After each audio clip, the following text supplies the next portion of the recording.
dire-diretso pa ang kanyang lakad pagkatapos ng matinding training sa SWAT, paghango ng mga talaba at mga tahong, at fresh na fresh pa rin. Angel, how are you? Okay lang. Nakita mo naman yung ginawa naming set para sa'yo. A for Angel. Ngayon, as you know, lahat ng mga pagsubok na ginawa mo, may katuturan. Diba? Ginawa namin makabuluhan. Yung pamilya na nakasama mo kanina, sila ang makakatanggap ng isang biyaya mula sa iyo. Ang perang kinita mo, Angel, para sa pamilya ay madadagdagan pa. Kaya ihanda mo ng sarili mo sa huling challenge.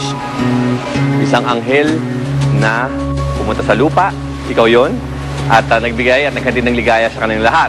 Pero, meron pa tayong huling challenge, pero ito siguradong hindi ka naman mahirapan dito.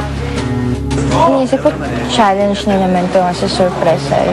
Saka yung point lang na pumunta tayo sa gazebos, yung laking setup, imposible lang pumunta dun para lang mag-dinner or parang sabilan na tapos na yung challenge, di ba?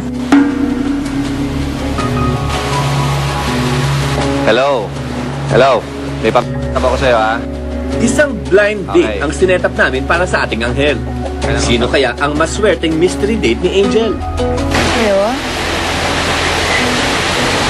Hello?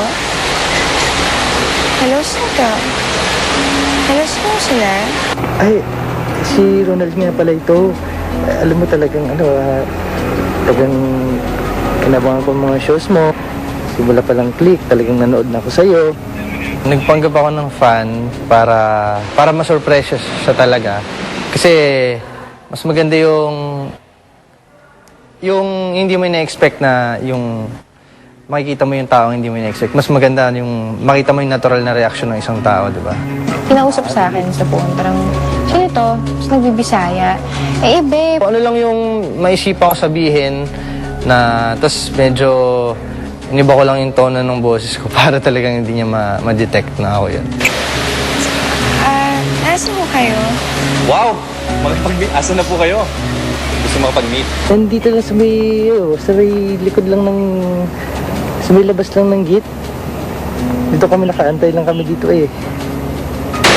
Labas yung gate. Gusto mo puntahan kita dyan, kuya? Okay lang ba sa'yo? Excited. Kasi hindi ko alam kung saan siya manggagaling eh. So, tinitingnan ko kasi inisip ko hanapin niya pa, ganun. Kuya, Bisaya ka ba talaga? May pagkabisaya talaga yung taong kung hindi ka magkakaintindihan. Sanay ako sanay ako nanirinig ko mga Bisaya. Mas hindi ako nakakasalita. Pero alam ko yung tono. Hindi talaga eh. Hindi lang yung tono. Yung feeling ko, hindi niya naisip na ako talaga yun eh. O, kahit na nagkukunwari lang ako na parang Bisaya. Nasa? Nasa may gate daw sila. Ay, pwede mo puntahan. Sige. Puntahan ka na lang namin. Ha? Hanapin mo siya. Wala pa rin kamalay-malay si Angel na ang nagpapanggap na fan ay si Dennis Trillo pala. Ang ating Prince Charming nasa kalesa na at waiting. Ano naman mapakalo nyo, ha?